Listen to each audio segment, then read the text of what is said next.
2024 में होने जा रहे लोकसभा के चुनाव में किसकी बनेगी सरकार, आज के इस ओपिनियन पोल में हम जानने वाले हैं। इस ओपिनियन पोल के आधार पर हम जानने वाले हैं कि अब की बार देश का प्रधानमंत्री कौन बनेगा।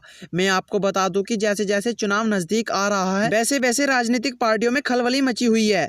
देखा जा रहा है कि राजनीतिक पार्टियों के बड़े बड़े दिग्गज नेता वर्तमान पार्टी को छोड़कर अन्य किसी पार्टी में शामिल हो रहे हैं। इससे साफ जाहिर होता है कि अब की बार चुनाव काफी दिलचस्प रहने वाला है। अभी अभी जनता के बीच से एक सर्वे निकलकर सामने आया जिसमें जनता ने कर दिया बड़ा खुलासा। जनता ने बता दिया कि इस बार कौन बनेगा देश का प्रधानमंत्री और किसकी बनेगी सरकार। नमस्कार और आप देख रहे हैं टुडे पॉलिटिक्स विचार। 2024 में लोकसभा के ओपिनियन पोल में आप सभी का हार्दिक स्वागत है। तो दोस्तों हम आपको बता दें कि 2024 में होने जा रहे लोकसभा चुनाव में किसकी बनेगी सरकार, इस ओपिनियन पोल में हम जानने वाले हैं। बने रहिए वीडियो के लास्ट तक और आपको पता चल जाएगा कि अब की बार देश का प्रधानमंत्री कौन बनेगा। मैं उससे पहले आपको जानकारी के लिए बता दूं कि देश में लोकसभा की 543 सीटें हैं और यदि हम बहुमत की बात करें तो देश में 272 सीटों का बहुमत का आंकड़ा है। हम आपको इस ओपिनियन पोल में बता दें कि एक एक राज्य में से किस पार्टी को कितनी सीटें प्राप्त होने का अनुमान है, विस्तार से बताएंगे। इस ओपिनियन पोल में हम देखेंगे कि अब की बार देश के प्रधानमंत्री तीसरी बार बनेंगे नरेंद्र मोदी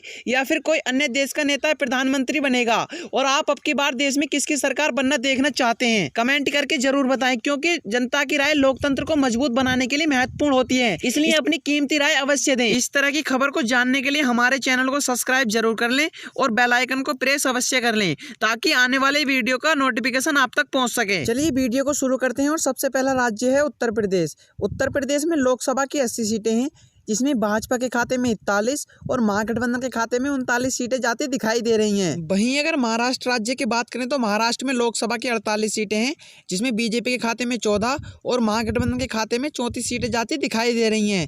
चलिए इसी के साथ तमिलनाडु की बात करें तो तमिलनाडु में लोकसभा की 39 सीटें हैं जिसमें बीजेपी के खाते में 12 और महागठबंधन की बात करें तो महागठबंधन के खाते में 27 सीटें जाती दिखाई दे रही हैं।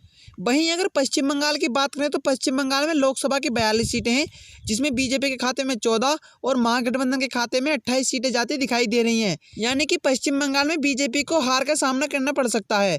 वहीं अगर बिहार राज्य की बात करें तो बिहार में लोकसभा की 40 सीटें हैं जिसमें बीजेपी के खाते में 14 और महागठबंधन के खाते में 26 सीटें जाती दिखाई दे रही हैं। चलिए इसी के साथ मध्य प्रदेश की बात करें तो मध्य प्रदेश में लोकसभा की 29 सीटें हैं जिसमें बीजेपी के खाते में 14 और महागठबंधन के खाते में 13 सीटें जाती दिखाई दे रही हैं। जबकि बात करें अन्य दल की तो अन्य दल के खाते में 2 सीटें जाती दिखाई दे रही हैं। यानी कि मध्य प्रदेश में भी महागठबंधन को एक सीट से हार का सामना करना पड़ सकता है। वहीं अगर गुजरात की बात करें तो गुजरात में लोकसभा की 26 सीटें हैं जिसमें बीजेपी के खाते में 14 और महागठबंधन के खाते में 12 सीटें जाती दिखाई दे रही हैं। यानी कि गुजरात राज्य में बीजेपी अपनी सरकार बनाती नजर आ रही है। वहीं अगर उड़ीसा राज्य की बात करें तो उड़ीसा में लोकसभा की 21 सीटें हैं जिसमें बीजेपी के खाते में 3 और महागठबंधन के खाते में 6 सीटें जाती दिखाई दे रही हैं। अगर उड़ीसा राज्य में अदर की बात करें तो अदर के खाते में 12 सीटें जाती दिखाई दे रही हैं। चलिए इसी के साथ राजस्थान की बात करें तो राजस्थान में लोकसभा की 25 सीटें हैं जिसमें बीजेपी के खाते में 13 और महागठबंधन के खाते में 12 सीटें जाती दिखाई दे रही हैं। यानी कि राजस्थान में भी बीजेपी एक सीट से अपनी सरकार बनाती नजर आ रही है। चलिए वही कर्नाटक राज्य की बात करें तो कर्नाटक में लोकसभा की 28 सीटें हैं जिसमें बीजेपी के खाते में 10 और महागठबंधन के खाते में 18 सीटें जाती दिखाई दे रही हैं। यानी कि कर्नाटक राज्य में बीजेपी को हार का सामना करना पड़ सकता है। चलिए वहीं अगर आंध्र प्रदेश की बात करें तो आंध्र प्रदेश में लोकसभा की 25 सीटें हैं जिसमें बीजेपी के खाते में 5 और महागठबंधन की बात करें तो महागठबंधन के खाते में 12 सीटें जाती दिखाई दे रही हैं। जबकि बात करें अन्य दल की तो अन्य दल के खाते में 8 सीटें जाती दिखाई दे रही हैं। यानी कि आंध्र प्रदेश में बीजेपी को हार का सामना करना पड़ सकता है। वहीं अगर केरल की बात करें तो केरल में लोकसभा की 20 सीटें हैं जिसमें बीजेपी के खाते में 5 और महागठबंधन की बात करें तो महागठबंधन के खाते में 12 सीटें जाती दिखाई दे रही हैं। जबकि बात करें अन्य दल की तो अन्य दल के खाते में 3 सीटें जाती दिखाई दे रही हैं।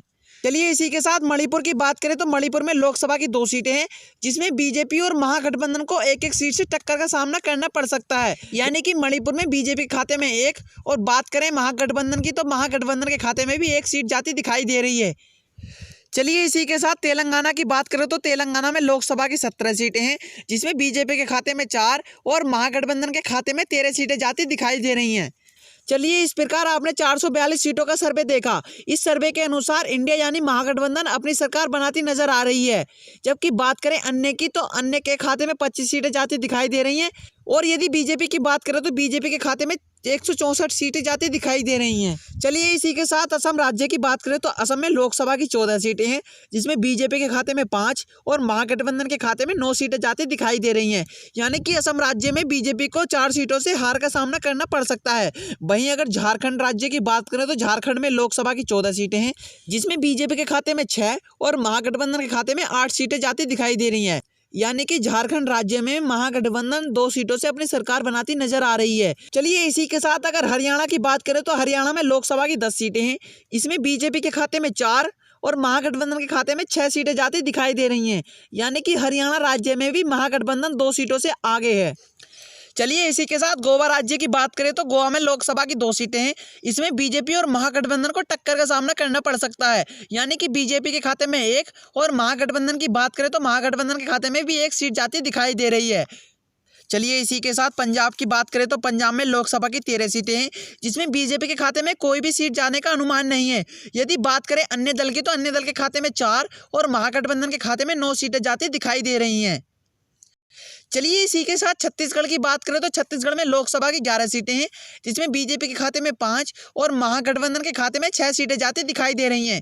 यानी कि छत्तीसगढ़ राज्य में भी बीजेपी को 1 सीट से हार का सामना करना पड़ सकता है। यदि बात करें मेघालय की तो मेघालय में लोकसभा की 6 सीटें हैं, जबकि बीजेपी के खाते में 2 और महागठबंधन के खाते में 4 सीटें जाती दिखाई दे रही हैं। यानी कि मेघालय में महागठबंधन 2 सीटों से अपनी सरकार बनाती नजर आ रही है। चलिए इसी के साथ त्रिपुरा की बात करें तो त्रिपुरा में लोकसभा की 2 सीटें हैं, यहाँ भी बीजेपी और महागठबंधन को टक्कर का सामना करना पड़ सकता है। यानी कि बीजेपी के खाते में 1 और महागठबंधन के खाते में भी 1 सीट जाती दिखाई दे रही है। चलिए इसी के साथ अगर हिमाचल प्रदेश की बात करें तो हिमाचल प्रदेश में लोकसभा की 4 सीटें हैं, यहाँ भी बीजेपी और महागठबंधन को टक्कर का सामना करना पड़ सकता है। यानी कि बीजेपी के खाते में 2 और महागठबंधन की बात करें तो महागठबंधन के खाते में भी 2 सीटें जाती दिखाई दे रही हैं। वहीं अगर जम्मू कश्मीर की बात करें तो जम्मू कश्मीर में भी लोकसभा की 6 सीटें हैं, यहाँ बीजेपी के खाते में 2 और महागठबंधन की बात करें तो महागठबंधन के खाते में 4 सीटें जाती दिखाई दे रही हैं। यानी कि जम्मू कश्मीर की बात करें तो जम्मू कश्मीर में महागठबंधन अपनी सरकार बनाती नजर आ रही है। चलिए इसी के साथ अगर दिल्ली की बात करें तो दिल्ली में लोकसभा की 7 सीटें हैं, यहाँ बीजेपी के खाते में 3 और महागठबंधन के खाते में 4 सीटें जाती दिखाई दे रही हैं। चलिए इसी के साथ अरुणाचल प्रदेश की बात करें तो अरुणाचल प्रदेश में लोकसभा की 2 सीटें हैं, यहाँ भी बीजेपी और महागठबंधन को टक्कर का सामना करना पड़ सकता है। यानी कि बीजेपी की बात करें तो बीजेपी के खाते में 1 सीट जाती दिखाई दे रही है, जबकि बात करें महागठबंधन की तो महागठबंधन के खाते में भी 1 सीट जाती दिखाई दे रही है। चलिए इसी के साथ अगर उत्तराखंड की बात करें तो उत्तराखंड में लोकसभा की 5 सीटें हैं, यहाँ बीजेपी के खाते में 2 और महागठबंधन की बात करें तो महागठबंधन के खाते में 3 सीटें जाती दिखाई दे रही हैं। यानी कि उत्तराखंड राज्य में भी बीजेपी को 1 सीट से हार का सामना करना पड़ सकता है। इस प्रकार आपने 543 सीटों का सर्वे देखा। इस सर्वे के अनुसार कांग्रेस अपनी सरकार बनाती नजर आ रही है, जबकि बात करें एनडीए की तो एनडीए के खाते में 200 सीटें जाती दिखाई दे रही हैं, और यदि बात करें महागठबंधन की तो महागठबंधन के खाते में 311 सीटें जाती दिखाई दे रही हैं। इसी के साथ अगर अन्य की बात करें तो अन्य के खाते में 32 सीटें जाती दिखाई दे रही हैं। इसी तरह की वीडियो को देखने के लिए हमारे चैनल को सब्सक्राइब करें और बेल आइकन को प्रेस अवश्य कर लें, ताकि आने वाली हर वीडियो का नोटिफिकेशन आप तक पहुँच सके। धन्यवाद।